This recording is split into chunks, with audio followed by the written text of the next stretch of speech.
All right, why don't we get started, and I'll catch the other half of the room on the way out. Uh, Thank you so much for being here, and first of all, I just want to thank Jeff and Sandy and Tristan and Skylar for letting us use their backyard. So please give them a big round of applause.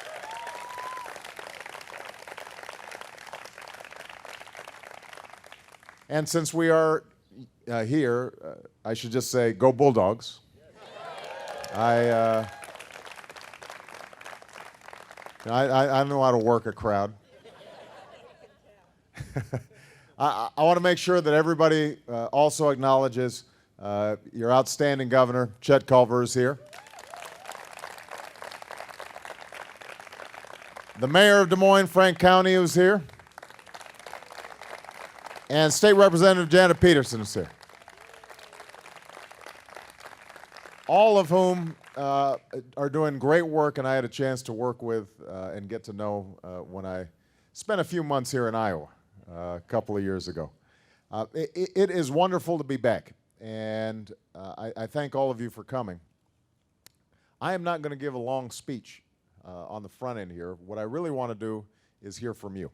So what I'm going to do is just speak a little bit at the front end about where I think the country's at, how we move forward. It's relevant because there is an election coming up, although I'm going to try to avoid making just a straight political speech here. When I started running for president back in 2008, 2007, 2008, the reason I was willing to go into the race, even though Michelle was not crazy about politics, and I had two young daughters who are the center of my world and I was going to be away from for quite a bit, was a feeling that that the country was at a crossroads, that we had some fundamental decisions to make that we had been putting off for decades.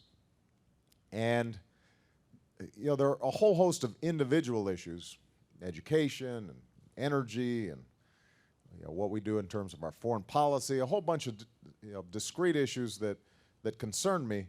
What concerned me most, I think, was the nature of our economy and how the American dream seemed as if it was slipping away for too many people.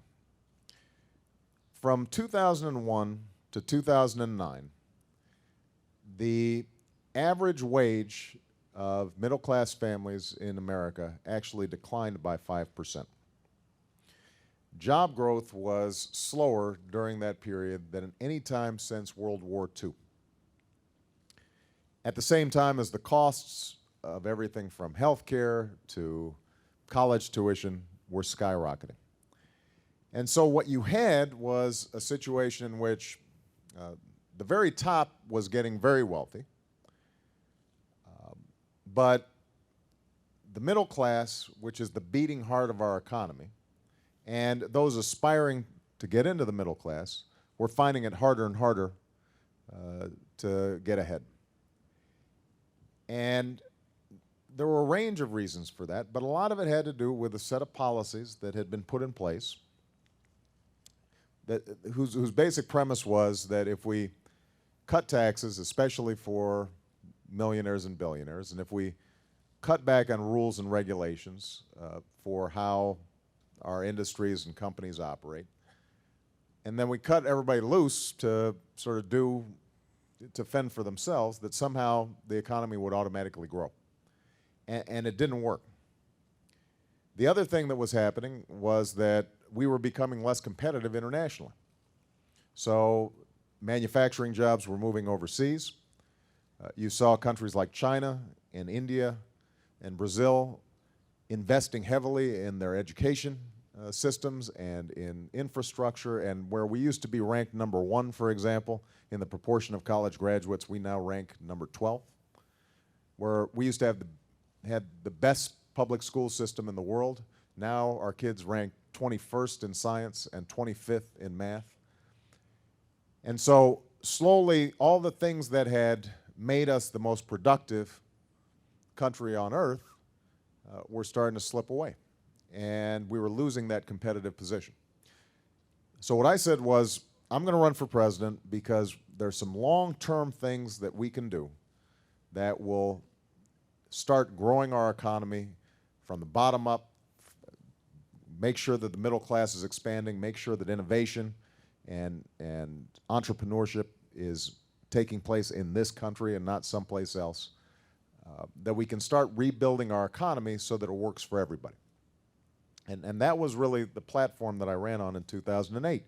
And that meant that we had to have a school system that was serious about training our young people for the jobs of the future, which wasn't just a function of more money, by the way. It also meant reforming our school system so that it worked better.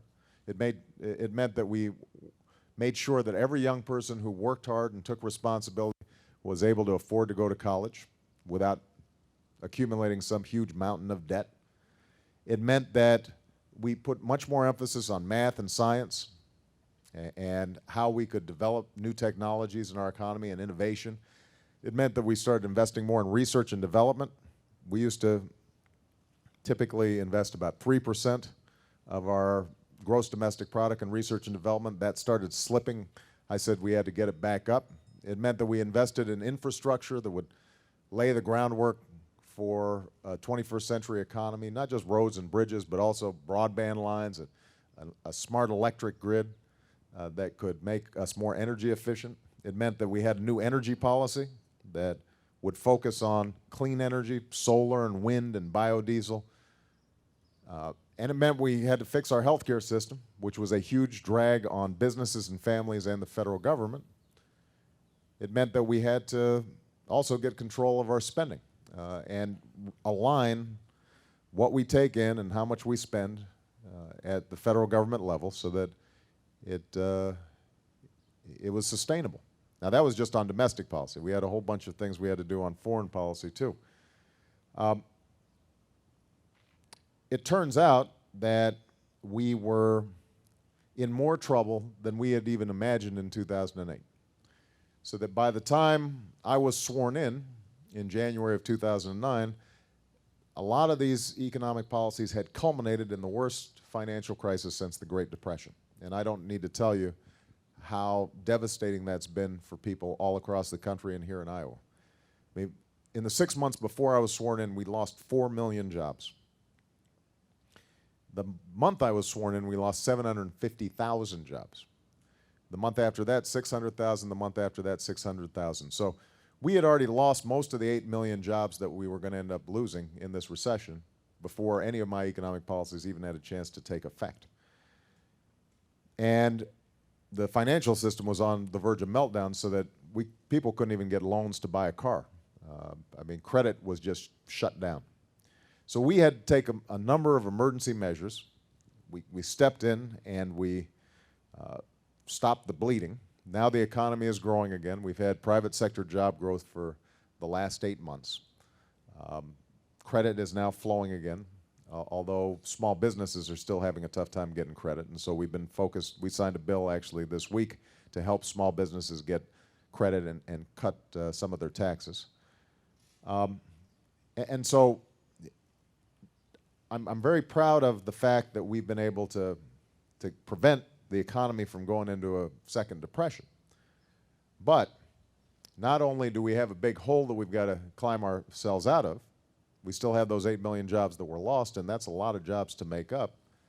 The economy's still not growing as fast as it needs to. A lot of small businesses are still struggling. A lot of large businesses are just sitting on a lot of cash because they're still uncertain about whether to invest in the future. But all those other problems that we had, those didn't go away.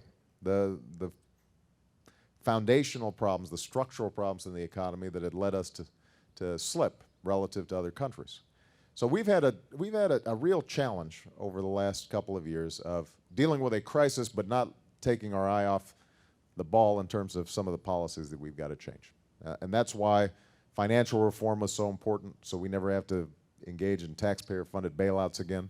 That's why health reform was so important, because we had the opportunity not only to help ordinary folks have a better handle on their healthcare costs, but also that over time we can make the healthcare system as a whole more efficient and effective. That's why we've put so much emphasis on education reform. And this is one area where I think that we've actually gotten some compliments from Republicans because we are not taking an ideological approach. We're saying, how do we create more accountability in the system? How do we encourage better teachers in the classroom? How do we break through some of the bureaucracy to make sure our kids are learning what they need to learn? This is all by way of saying that the challenges the economy faces are still great, and they're not going to go away tomorrow or the next day. But we're on the right path. We're on the right track. As long as we stay focused on two things. Number one, that our economy only works when folks who are working hard, middle-class families, ordinary folks have opportunity, so that if they're doing the right thing, they're going to be able to support a family, they're going to be able to send their kids to a good school and send them to college, they're going to be able to retire with some dignity and respect, they're going to be able to afford health care and not go bankrupt when they get sick. That has to be the orientation.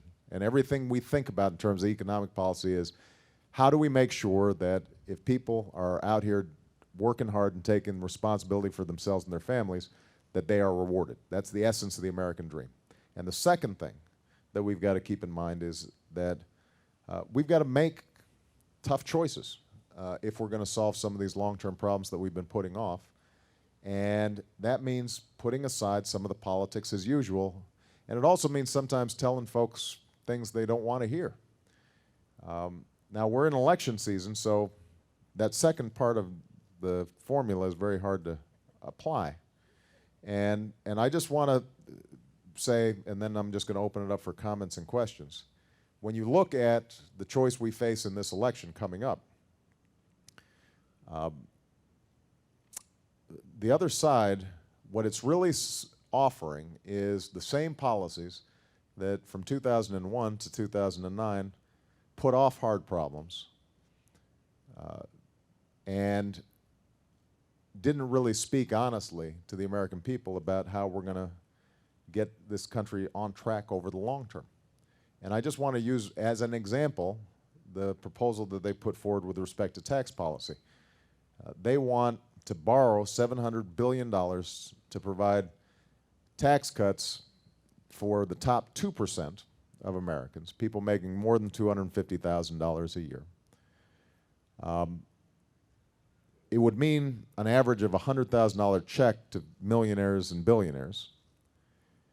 That $700 billion we don't have, so we'd either have to borrow it, which would add to our deficit, or we'd have to cut, just to give you an example, about 20% of the amount of money that we spend on education. We'd have to cut investments we've made in clean energy. We'd have to cut investments we made in Head Start. We'd have to cut improvements in terms of student loans for kids going to college that would affect about 8 million kids. So that's an example of where you've got a choice to make. You can't say you want to balance the budget, deal with our deficit, invest in our kids, and have a $700 billion tax cut that affects only 2% of the population. You just can't do it. And so I hope that as you go forward, not just over the next 6 weeks before the election, but over the next 2 years, or next 6 years, or next 10 years, as you're examining what's taking place in Washington, that you just keep in mind that we're not going to be able to solve our big problems unless we honestly address them. And it means that we've got to make choices, and we've got to decide what's important. And if we think our kids are important and the next generation's important, then we've got to act like it. We can't pretend that they're shortcuts, or that we can cut our taxes, completely have all the benefits that we want, and balance the budget, and not make any tough choices. That's, I think more than anything, the message that I want to be communicating to the American people in the months and years ahead. Anyway, with that, I just want to open it up. I know that there are microphones somewhere in the audience. We got these terrific young people who volunteered. They'll just raise your hand and they'll find you. Here you go. Why don't we start right here? And please introduce yourself. Good morning, Mr. President. My name's Mary Steer. Welcome back to Iowa. Thank you, We're thrilled Mary. to have you back It's here. great to be back. I have a 24-year-old son who campaigned fiercely for you and was very inspired by your message of hope. Yeah. He graduated from Simpson College about a year and a half ago with honors. Congratulations. And he's still struggling to find a full-time job. Right. And he and many of his friends are struggling. They are losing their hope, which was a message that you inspired them with. Could you speak to that, how you would speak to the young men and women in our country who are struggling to find a job, and speak to that message of hope? Well, you know, I was in Madison, Wisconsin yesterday, and we had about 25,000, mostly young people, come out. And it was a terrific reminder of the fact that young people still have so much energy and so much enthusiasm for the future. But they're going through a tough time. Look, this generation that is coming of age is going through the toughest economy of any generation since the 1930s. That's pretty remarkable. Most of us, in fact, I'm just looking around the room, I think it's fair to say nobody here remembers the economy of the Great Depression. So the worst economy we had gone through, maybe one, maybe a couple, but you guys look really good for your age, though. So, but for most of us, you know, the worst we had seen before was the 1981 recession, the 1991 recession, and then the recession in 2001. This recession had more impact on middle-class families than those other three recessions combined in terms of job loss and how it's affected people's incomes. So that's going to have an effect on an entire generation. It means that they're worried about the future in a way that most of us weren't worried when we got out of college. Now, here's the good news, and I've said this to young people. I think that this generation, your son's generation, is smarter, more sophisticated, more passionate, has a broader worldview. I think that they don't take things for granted. They're willing to work hard for whatever they can achieve. I think they think about the community and other people, and they don't just have a narrow focus on what's in it for me.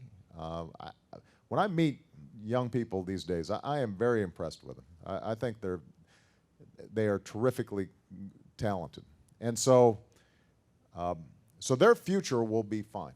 But in the short term, what I'd say to them is that, first of all, we're doing everything we can to make sure that they can get the best education possible.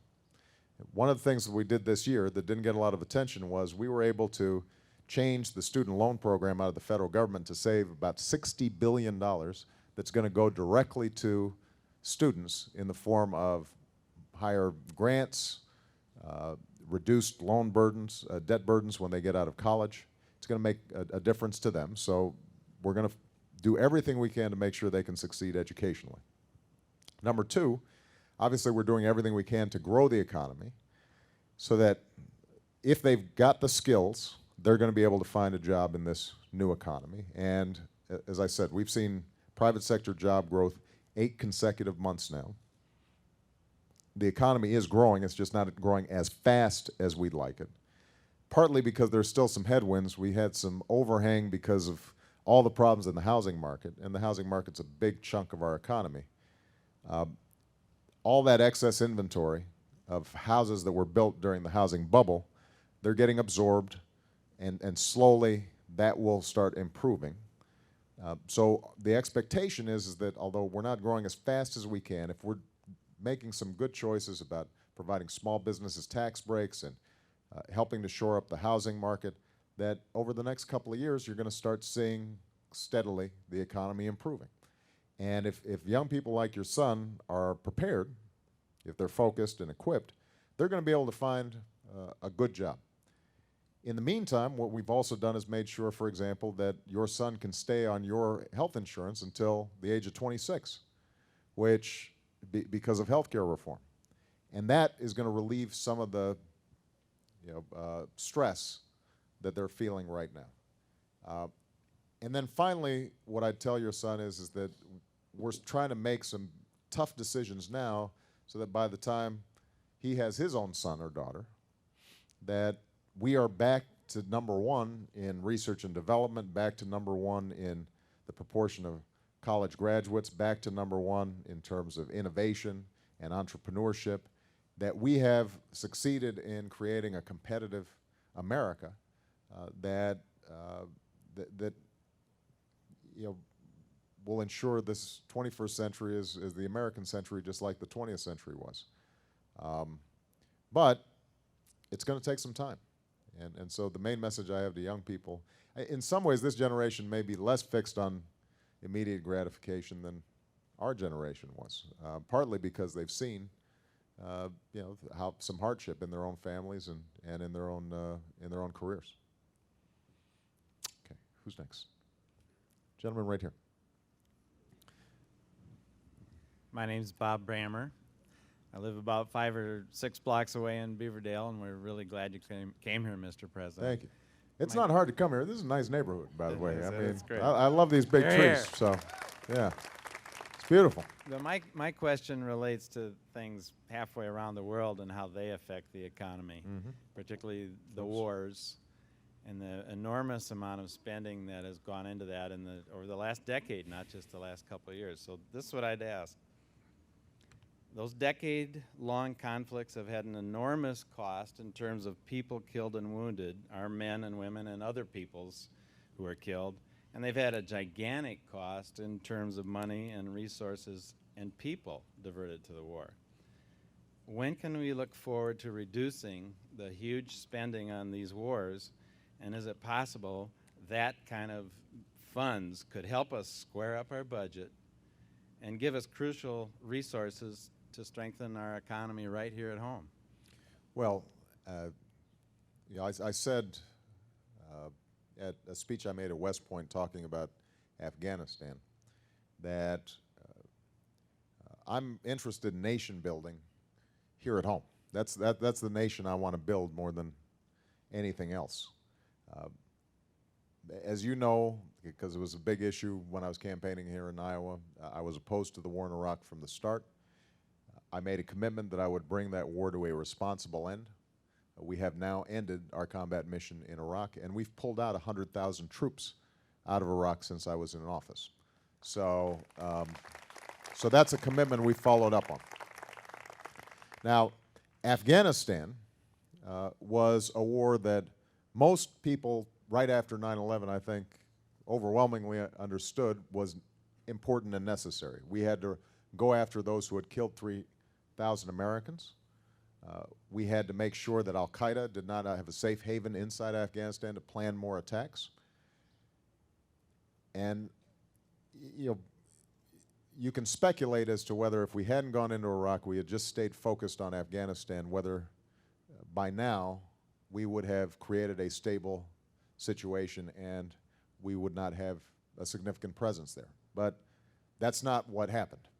So when I walked in, what we had was a situation in Afghanistan that had badly deteriorated over the course of 7 years, and where the Taliban was starting to take over half of the country again. You had a very weak Afghan government, and in the border region between Afghanistan and Pakistan, you had al-Qaeda still plotting to attack the United States. Now, I had said during the campaign, we need to make sure that we're getting Afghanistan right. And what I committed to when I came into office was we'll put additional resources, meaning troops and money on the civilian side, to train up Afghan forces make sure that the Afghan government can provide basic services to its people. But what I also said is we're not going to do it in an open-ended way. We're going to have a time frame within which Afghans start having to take more responsibility for their own country. And I said that on July of next year, we're going to begin a transition of shifting from U.S. troops to Afghan troops in many of these areas. Now, the situation there is very tough. You know, Afghanistan is the second poorest country in the world. There are a lot of countries in the world. This is the second poorest. It has a 70% illiteracy rate. Afghanistan was much less developed than Iraq was. And it had no significant traditions of a strong central government that could provide services to its people, or a civil service, or just the basic infrastructure of a modern nation state. So we're not going to get it perfect there. It is messy, it is hard, and you know, the toughest job I have is when I deploy young men and women into a war theater, because some of them don't come back, and I'm the one who signs those letters to family members, offering condolences for the enormous sacrifice of their loved ones. But I do think that what we are seeing is the possibility of training up Afghan forces more effectively, keeping pressure on al-Qaeda so that they're not able to launch big attacks, and that over the next several years, as we start phasing down, those folks start lifting up. Here's the impact it'll have on our budget. You know, there are going to be still some hangover costs from these two wars. The most obvious one being veterans, which we haven't always taken care of as well as we should have, and I've had to ramp up veterans spending significantly because I think that's a sacred trust. They've served us well, we've got to serve them well. And that means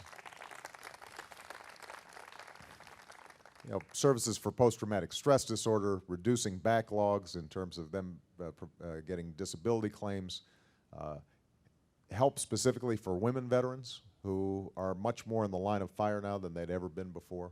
All those things cost some money. So there's no, even as we start winding down the war in Afghanistan, it's not as if there's going to be a huge peace dividend right away. But what it does mean is we'll be able to more responsibly manage our military budget. And this is another example of where you can't say you want to balance the budget and not take on reform in the Pentagon. I mean, we've already pushed hard to eliminate some weapons programs in the Pentagon budget that the generals, the people who actually do the fighting, say we don't need. But getting those programs shut down is very difficult because typically there's not a single weapons program out there that doesn't have some part being built in 40 different congressional districts in 10 or 20 different states so that everybody has a political vested interest in keeping it going.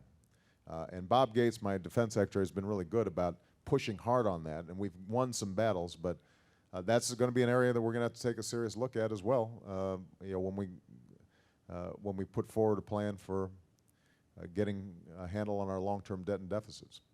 Okay? All right. I'm going to go boy, girl, just to make sure everybody knows I'm fair here. Right here.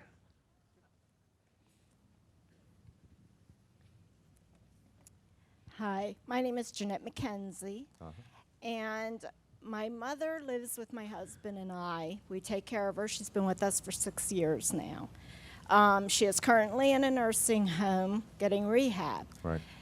I have great concerns over your health bill. One of the ladies in admissions over there whom I was talking with the other week she's from England, and her family is still in England. Right. And she was explaining to us telling us what we had to look forward to here. Her sister worked as a nurse in the same hospital for 20 years. She was 55. She was told she needed open heart surgery. She was put on a 10-year waiting list. 3 years later, she had a major heart attack, and they were forced to give her that surgery that she needed. Right. I realize you're saying, you know, the 26-year-olds will have health insurance. They don't have to worry about that. Right. My mother always told me, the older you get, the faster time goes. And when she said that to me years back, I thought she was crazy. Yeah, I've noticed this too. Yeah. And these 26-year-olds in a heartbeat are going to be 50, Right. 55. When you're young, you're supposed to be able to work hard for what you want. You build up your income, you further yourself so you can retire and have peace of mind. Right. It's hard to, I can't fathom now, how can you be excited in your youth when you have to save just to protect yourself health insurance-wise when you reach our age? Let me ask you a question, though. Because you said you're worried about my health reform bill, and the nurse said, here's what you have to look forward to. Is your mom on Medicare? Yes. Yeah. So Yeah, there's nothing in our health reform bill that is going to impact whether your mom can get heart surgery if she needed it. We didn't change the core Medicare program. So unless there's something specific that you're worried about. Medicare doesn't start until you're 65. No, I understand. Right. I'm talking about 50, 55 Okay. years old. All right. So you if know. if you're not on Medicare, Yes, right. and do you have health insurance? Yes, right Okay. now, yeah. Right. So there's nothing in the bill that says you have to change the health insurance that you've got right now. I just want to identify what your worry is, because I want to say you shouldn't be worried about it. But what is it that you think might happen to your health insurance as a consequence of health care reform? Okay, what I'm concerned about is, just say if my husband got laid off. Right. Say we had no health You had no health care insurance. insurance. Okay. Now, right now, before reform, if you had no health insurance, you'd just be out of luck. All right. Okay. And then we'd get the government-run health insurance, right? Well, no. Is that what you're saying? I No, mean, here's the way it would work. So let me just kind of map it out for you. If you are already getting health insurance on your job, then that doesn't change. You know, health insurance reform was passed 6 months ago. I don't know if anybody here has gotten a letter from their employer saying you now have to go into government-run health care because we can't provide you health insurance anymore. I mean, that hasn't happened, right? So you're keeping the health insurance that you had through your job, and the majority of people still get health insurance through your job. The only changes we made on people's health insurance who already have it was to make it a little more secure by saying there's certain things insurance companies can't do, a patient's bill of rights, basically. So insurance companies can no longer drop your coverage when you get sick, which was happening. Sometimes there were some insurance companies who were going through your policy when you got sick to see if you had filled out the form wrong, you hadn't listed some infection that they might call a pre-existing condition, et cetera, a bunch of fine print that led people not having health insurance. So that was one thing that we said. We said also you can keep kids on your health insurance till they're 26. That children with pre-existing conditions had to be covered under health insurance. So there were a handful of things that we said insurance companies have to do, just as good business practices to protect consumers. But otherwise, you can stay on your employer's health care. So that's if you have health insurance. The other thing we did was we said, a lot of people who don't have health insurance is because they work for small businesses who have trouble affording health insurance because they're not part of a big pool. They're not like a big company that has thousands of employees and they can negotiate because the insurance companies really wants their business. So what we said was, let's provide tax breaks to small businesses so they're more likely to buy health insurance for their employees. And right now, about 4 million businesses across the country are now getting a tax break, a tax credit if they provide health insurance for their employees that can save them tens of thousands of dollars. So that's the second thing. And the third thing we said was, okay, if you don't have health insurance, just say your job doesn't offer you health insurance or you lose your job, then what we're going to set up is what's called an exchange, which is basically a big pool. You become part of this big group of people, just like as if you were working for a big company or a big university like Drake. You become part of this pool, and you'll be able to buy your own insurance through this pool, but the rates will be lower and you'll get a better deal because you've got the bargaining power of these thousands or millions of people who you're buying it with. You'll still have a choice of plans. Have a choice of Blue Cross, or you'll have a choice of this plan or that plan, but you'll be buying it through a pool. And if you can't afford it, then we'll provide you some subsidies to see if we can help you buy it, so make it affordable. So that's essentially what health reform's about. Now, what that means is that you're not going to be forced to buy a, quote, government-run healthcare plan. The only thing that we have said is that if you can afford to get health care and you're not getting health care, well, that's a problem, because that means when you get sick and you have to go to the emergency room, everybody else here has to pay for it. And that's not fair.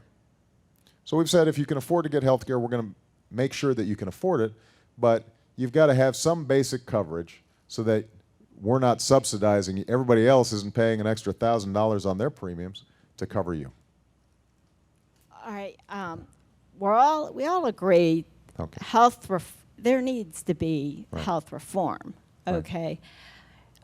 We just moved out here a year ago from Uh-huh. Las Vegas. Right. Okay. There are illegal immigrants that are getting free health care right now. Okay, the doctor, we had clinics and stuff close up because they couldn't even afford to stay open because of all the illegal immigrants that were getting health care. Well, let me do this, because I'll answer this question, then I want to make sure everybody else gets a chance too. But I think this is important for me to be able to clear up some stuff. There's no doubt that there are probably, a number of hospitals in every major city, doctors in every major city, who are providing uncompensated care to a whole lot of people, including some illegal immigrants. I mean, basically, most doctors and nurses that I meet, their whole reason for being in the profession is to help people. And so if they see somebody coming into the emergency room, if there's some child who's badly injured or sick, they're going to not check on their immigrant status. They're going to say, this is somebody who needs help. And I think that's the right thing to do for our society generally. I think it is very important for us to make sure that we have compassion as part of our national character. Now, the thing I want to point out, though, is that first of all, there's nothing in my health care plan that covers undocumented workers, right? So that's not part of health reform. And the second thing is, it turns out actually illegal immigrants probably underutilize the healthcare system. The only time they go to the healthcare system is if they have an emergency, because for the most part they're worried about getting caught. So that's not to say that there's not a portion of that population that is getting uncompensated care that's adding to our costs, but there are a lot more Americans who don't have health insurance, as a consequence don't get regular checkups, aren't getting preventive care are more likely to end up in the emergency room, are more likely to add to the costs of the hospitals or the doctors. And so if we can provide them with basic checkups, basic preventive care, affordable health care, so they've got some peace of mind, that will actually, over time, make the system more efficient as a whole, because emergency room care is the most expensive kind of care. But I guess the main message I just want to communicate, because there was a lot of misinformation during the healthcare debate. I just want to communicate that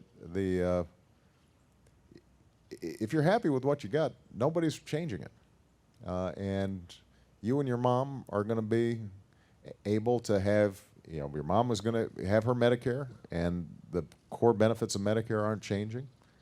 And if you've got health care through your employer, that's not going to change except to make it a little bit safer and more secure. If you don't have health care, then it's just going to help. And overall, independent estimates say that this is not going to add to our deficit. It's actually going to reduce our deficit because we're making the healthcare system more efficient over time. But I understand why people are concerned, because this is a very personal thing, and nothing's scarier than when you don't have health care and you're sick. I've told the story of when Sasha was 3 months old, she got meningitis, and I still remember going to the hospital, and she had to get a spinal tap, and I never felt so helpless and scared in my life. And I was lucky to have health insurance, but we were in the emergency room looking around and thinking, well, what if I was one of these other parents who didn't have it, and my daughter was going through this? And I was thinking, I'm going to get a $20,000 or $30,000 bill after this, and I have no way of paying for it. What is, or what if my child has a chronic illness? And so it's not just a one-time trip, but it's trip after trip. And I don't think any parent should have to go through that, not in a society as rich as ours. So, but thank you for the question. It's helpful. Yes, sir. Got a mic right behind you.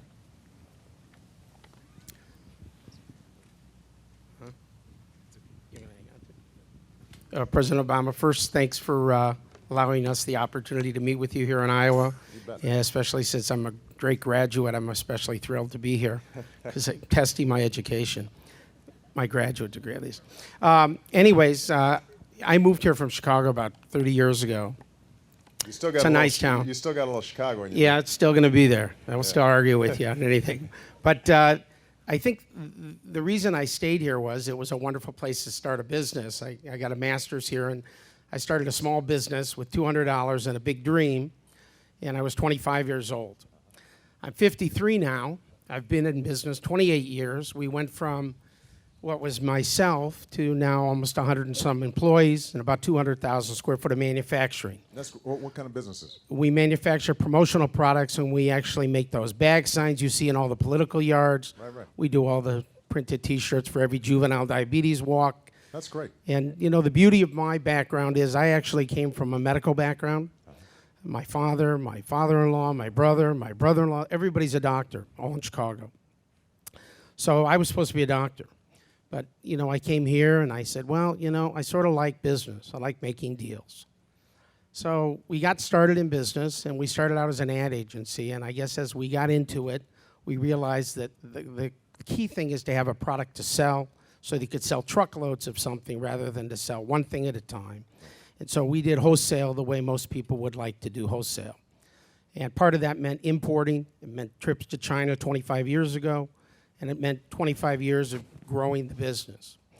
I always hear, and I'm never confrontational, I'm sure everybody here will tell you that, but I always hear that we're trying not to tax anybody but the people that make over that $250,000, that elitist 2%.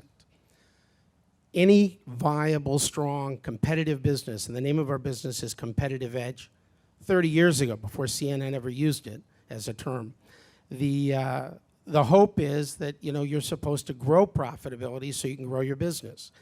When I went in as a young man at 25 and said, how about a bank loan? There was a bank right across the street, and they really weren't interested in myself unless I was buying a boat or a car and I was going to make payments. They didn't understand the business. 25 years, go by very quickly, unfortunately, and you find yourself looking around. proud of what you've built, but at the same time realizing there are new threats that, besides what unfortunately you have to deal with on your plate on a macro level, which is mind-boggling. We each have our own little niche. We also pay that health insurance for our employees, always did. I remember paying for an employee, said, what are my benefits? I said, you're going to get health insurance. You're going to get a profit-sharing possibility here. You're going to be able to grow with us. And the goal was lock up the person because you don't want people changing jobs. That insurance for that individual was $32, $32 a month, and I more than happily picked that up. Today, that amount is like $500. They don't even get the same level of service. They get all generics. They don't get the products. They don't get anything. I guess my commentary comes down to is, as the government gets more and more involved in business and gets more involved in taxes to pay for an awful lot of programs, what you're finding is you're strangling those job creation vehicles that are available. Excuse me. Give me 1 second. You're sort of strangling the engine that does create the jobs. We have jobs that we offer, regularly. There's always an opportunity for somebody that wants to work hard. I don't care what the background is. I don't care what the health level, what the education is, or where they came from. But the fundamentals are profit, $250,000. Well, if you're 2 people in a family, that's not a lot. It seems like a lot, but not when you have the family, the kids, the cars, the college, and all the other things that go. Plus, you have to grow the engine. You have to grow it to continue to provide more jobs and to create the dream. Yeah, there's a lot of wealth, but it's trapped in the buildings, the 200,000 square feet. It's trapped in millions of dollars in inventory. It's trapped in accounts receivable, which can run millions of dollars. People that are saying, I don't have it right now, I can't pay you. But the government comes along every quarter and the tax checks do go out on imaginary profits that you hope you won't write off as bad debts at a year later, on things that really, from my perspective, are the thrills of owning a small business, having the whole plate on a micro level that you would have and having to constantly keep the balls in the air. One of the things that concerns me is that repeal the Bush, quote, tax cuts. The repeal, I don't care if it's 5%. That's 5% that would create a job. 5% on millions of dollars of profit creates many jobs. Nobody's putting it in their pocket on a corporate level. They can sit with their piles of cash. But on a small business level, which is, the essence of this country, and it is the foreign ambassador for countries around the world to meet us. When I go to China and I spend all my time, I have a one-on-one relationship. I sent an email out to all the people we do business with. I go, do you have any questions for our president? If I'm blessed and I have the opportunity to spend the 4 hours under the trees, I'd like to present your arguments. First one was from China. Why are you pressuring them for the renminbi? Why are you pressuring? All right, we're going way afield now.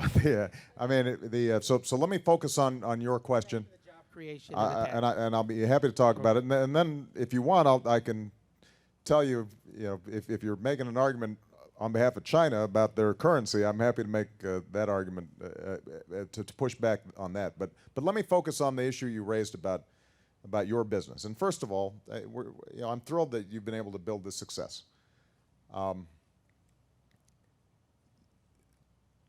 I have signed 8 small business tax cuts since I came into office. And the package that we signed this week cut taxes in 8 more ways. So your taxes haven't gone up in this administration. Your taxes have gone down in this administration. So I just want to be clear about this, because this is something that I know a lot of times,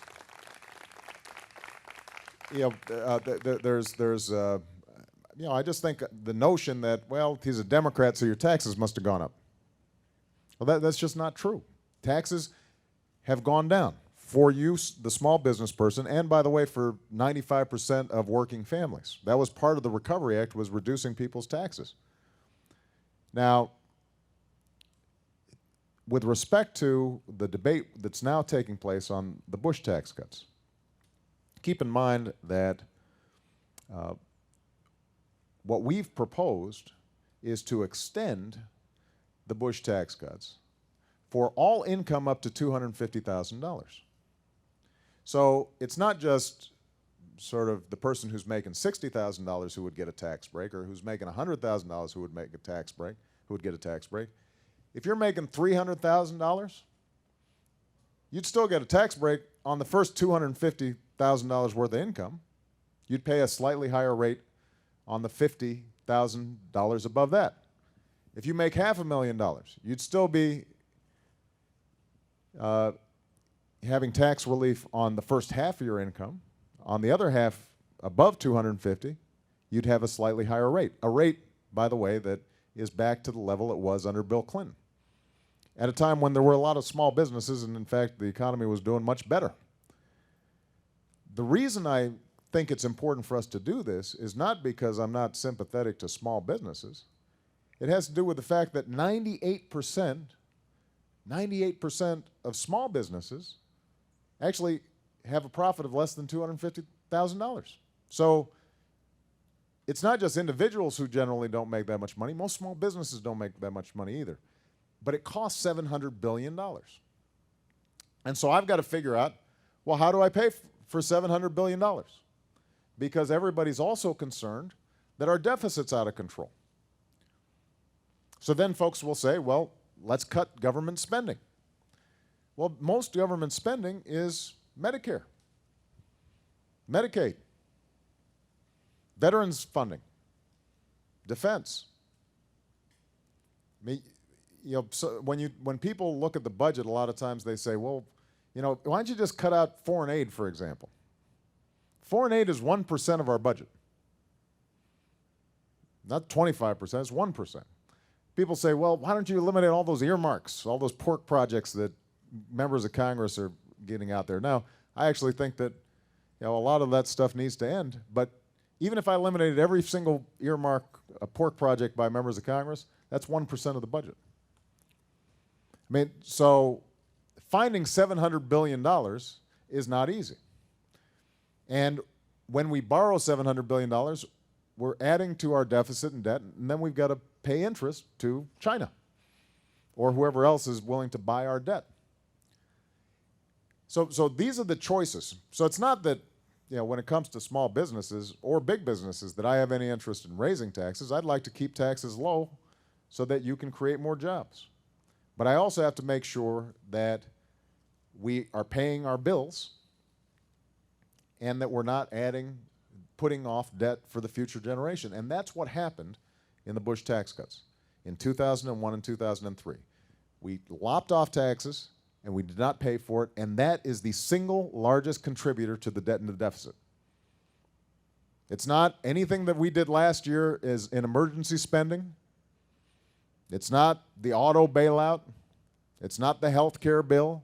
That's not what's added to our deficit. The single biggest reason that we went from a surplus under Bill Clinton to a deficit of record levels when I walked into office had to do with these Bush tax cuts, because they weren't paid for, and we didn't cut anything to match them up. So I think that to say to the top 2% of businesses, which, by the way, includes hedge fund managers who set up an S corporation but are pulling down $1 billion a year, but they're still considered a small business under the criteria that are set up there, that to say to them, you've got to pay a modestly higher amount to help make sure that our budget over time gets balanced, I think that's a fair thing to do. And I think when I talk to a lot of businesses,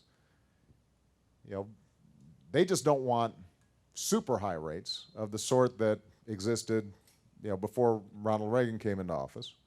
And I'm very sympathetic to that. And on capital gains and dividends, for example, we want to keep those relatively level. I would like to see a lower corporate tax rate. But the way to do that is to eliminate all the loopholes, because right now on paper we've got a high corporate tax rate, but in terms of what people actually pay, they've got so many loopholes that they've larded up in the tax code that effectively they pay very low rates. So this is a challenge, but I want to do everything I can to make sure that your business succeeds. I will say, the reason that I'm pushing China about their currency is because their currency is undervalued, and that effectively means that their goods that they sell here cost about 10% less, and goods that we try to sell there cost about 10%. Or now, let me not say 10% because I don't want the financial markets to think I've got a particular.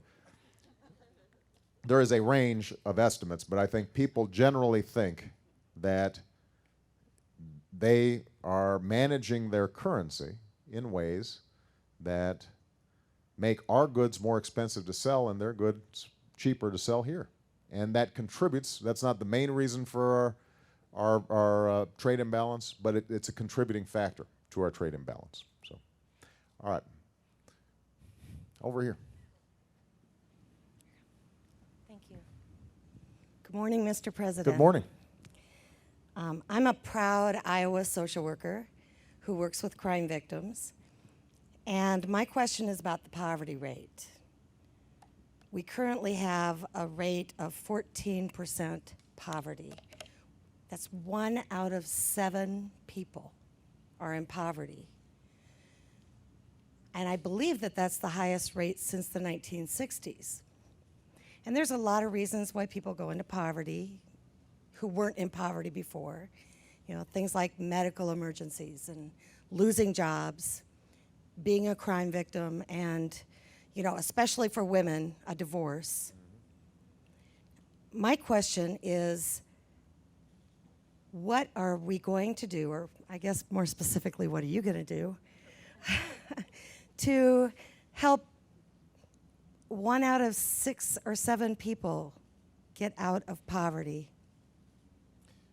It's a profound question. The poverty rate, I think, is the highest it's been in 15 years. It's still significantly lower than it was back in the 1960s, but it's unacceptably high. The single most important thing I can do to drive the poverty rate down is to grow the economy. You know, what has really increased poverty is folks losing their jobs and being much more vulnerable. So everything we can do to provide, you know, tax breaks for small businesses that are starting up, to make sure that we are encouraging, for example, trying to accelerate investment in plants and equipment this year, and letting people write it off more quickly so that companies that are on the sidelines that are thinking about investing, they say, you know what, why don't we go ahead and take the plunge now and start hiring now instead of later. All that can make a big difference in terms of growing the economy, reducing the unemployment rate. That'll reduce the poverty rate. The second most powerful thing I can do to reduce the poverty rate is improve our education system. Because the single biggest indicator of poverty is whether or not you graduated from high school and you're able to get some sort of post-secondary education. And right now, too many of our schools are failing. So this week we spent a lot of time talking about the education reforms we've already initiated. As I said, we set up something called Race to the Top. And it was a simple idea. The federal government sends education dollars to schools all across the country to help them, particularly poorer schools.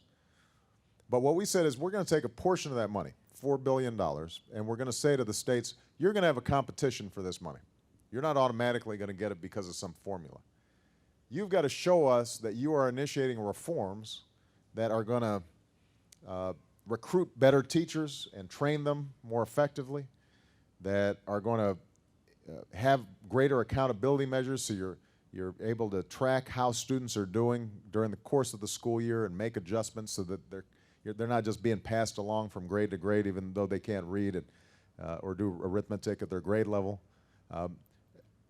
We're going to encourage more charter schools and more experiments in learning across the country. All these reform efforts that we triggered through this competition have meant that 32 states actually changed their laws. It's probably the biggest set of reforms that we've seen nationwide on public education in a generation. Then what we're trying to do is make sure that we're working with community colleges and ensuring that they are providing a great pathway for young people who do graduate from high school. They may not go to four-year colleges right away, but the community colleges system can be just a terrific gateway for folks to get skills. Some start at community college and then go on to four-year colleges. Some just get technical training, get a job, and then come back maybe 5 years later to upgrade their skills or adapt them to a new business.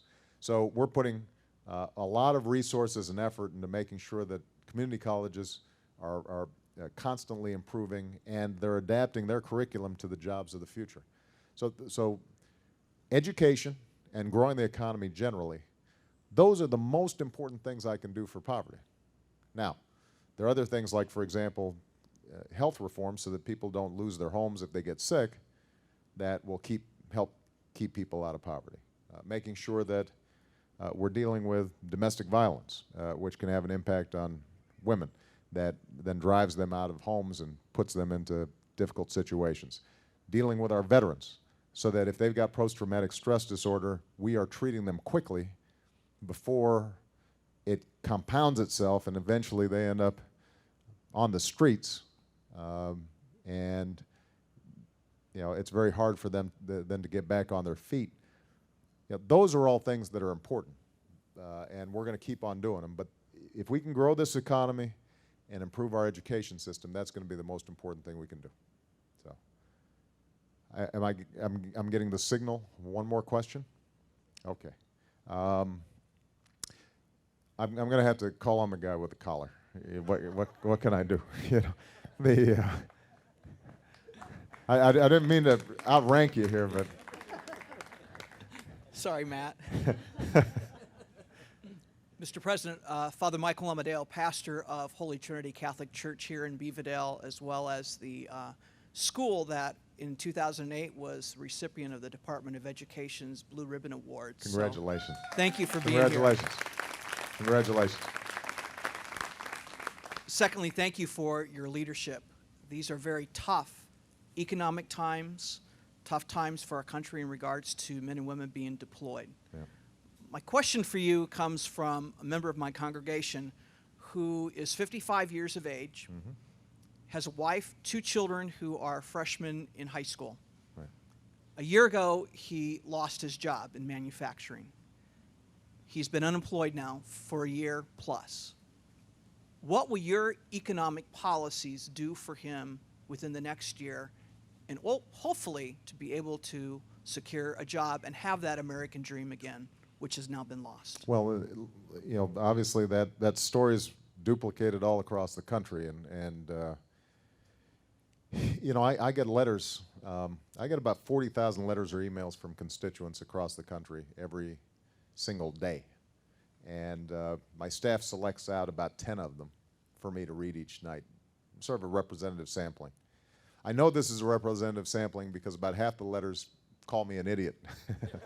So they're not screening them out. But a bunch of those, you know, a bunch of those letters talk about, I'm 50 years old, I've worked hard all my life, you know, I've looked after my family, the plant closed, or you know, the office shut down, and it's very hard for me now to find work. You know, the jobs that are available pay, you know, 20–30% less than what I was making before. Sometimes the parents write about them feeling ashamed that they can't provide for their kids the way they wanted to. Sometimes I get letters from kids who aren't at all ashamed of their parents. They love their parents, they're proud of them, but they know that their parents are feeling bad, and so they write to me saying, you know, I wish you could just do something because my dad or my mom, they look like they're losing hope, and they're lost, and I feel bad. So what you know you're hearing is what a lot of folks are going through all across the country, and I think I've spoken generally about what we can do long term for our economic competitiveness. There are some things that we're doing immediately to try to improve the business climate. So as I already mentioned, trying to get businesses who actually have a lot of cash, they're making profits now, to invest those profits now as opposed to sitting on the sidelines or holding them. In plant and equipment and research and development, we're trying to change sort of the incentive structures and the tax codes to spur on additional business investment. If the member of your congregation, your parishioner, was in manufacturing, one of the things that we think holds a lot of promise is the whole clean energy sector. Because some of the manufacturing jobs that have been lost just won't come back, partly because manufacturing has become much more efficient. I mean, a lot of people think that the reason manufacturing has gone down so fast is because all these jobs have been shipped overseas. Well, that's a contributing factor. There's no doubt China took a whole lot of our manufacturing jobs. Prior to that, Mexico. Next will be Vietnam or Malaysia or other countries, just because their wages are much lower. But, and frankly, it's also because sometimes our trade deals weren't enforced very well.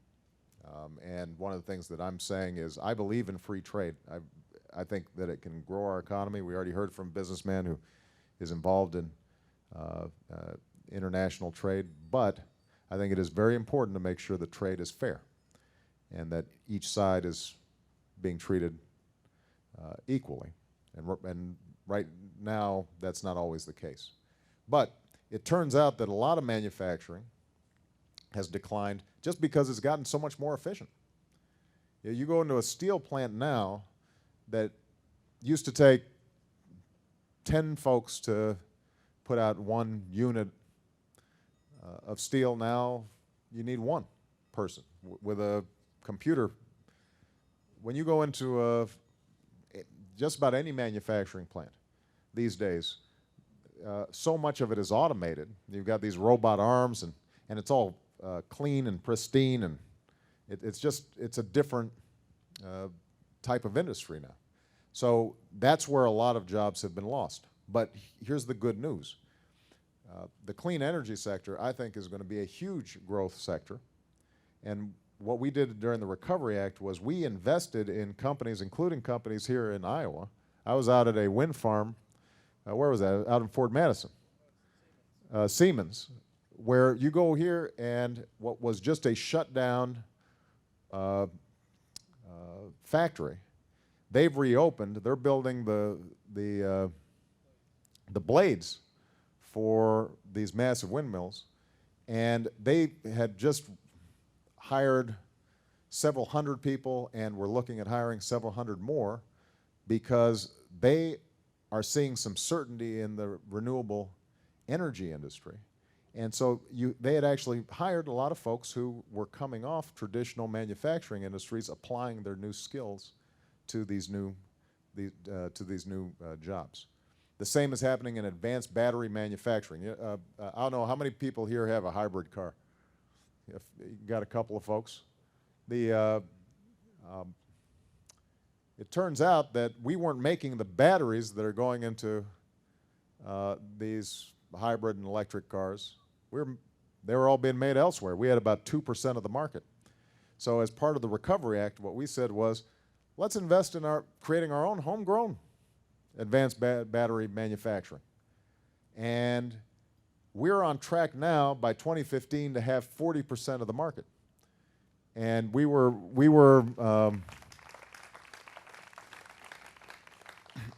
in Michigan and looking at one of these plants. A lot of the folks who are there are folks who used to work as suppliers for the auto industry, they had gotten laid off, and now they're back helping to build what will be the cars of the future. These advanced batteries that they're building are going into the Chevy Volt, which is a American-built clean energy car, a car of the future. So there are still going to be opportunities for skilled tradesmen, people who've worked in manufacturing, but it's not going to be in just these massive factories of the 1950s. It's going to be in these new factories focusing on new industries, and this is where innovation and research and development is so important. The one thing that's going to happen, though, is that that parishioner is going to need probably to update some of their skills, because, as I said, the fact that they know manufacturing, they know machines and tools, all that's going to be helpful, but they're also probably going to need to work a computer better. They're going to need to know how to diagnose a big, complicated system looking at a flat screen inside the factory, as opposed to tooling around and opening things up to see what's going on. And that may require some retraining, and that's, again, why the community college system can be so important. A lot of folks at the age of 50, they don't need 2 years of education, but they may need 6 months where they're able to retool and get some help paying the bills and making the mortgage while they are retooling. And those are the kinds of programs that I think we need to set up.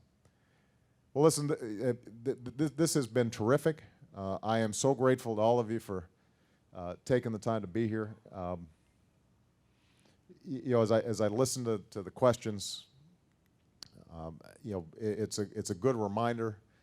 We've got a long way to go, but I do want everybody to feel encouraged about our future.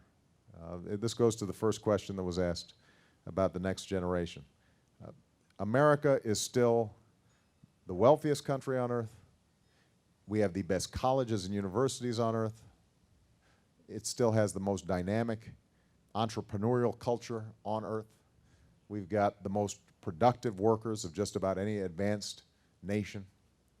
We still have huge advantages, and people, billions of people around the world would still love the chance to be here. And so I don't want everybody to forget that, that we've been through tougher times before, and we're going to get through these times.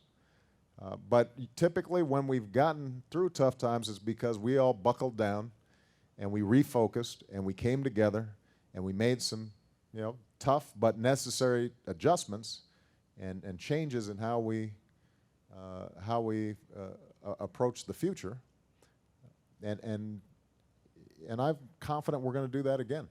But it's going to happen not just because of me, the president. It's going to happen because of individual small businesses. It's going to happen because of what's happening in congregations. It's going to happen because of what young people are doing, thinking about their future and how they're applying themselves to their studies.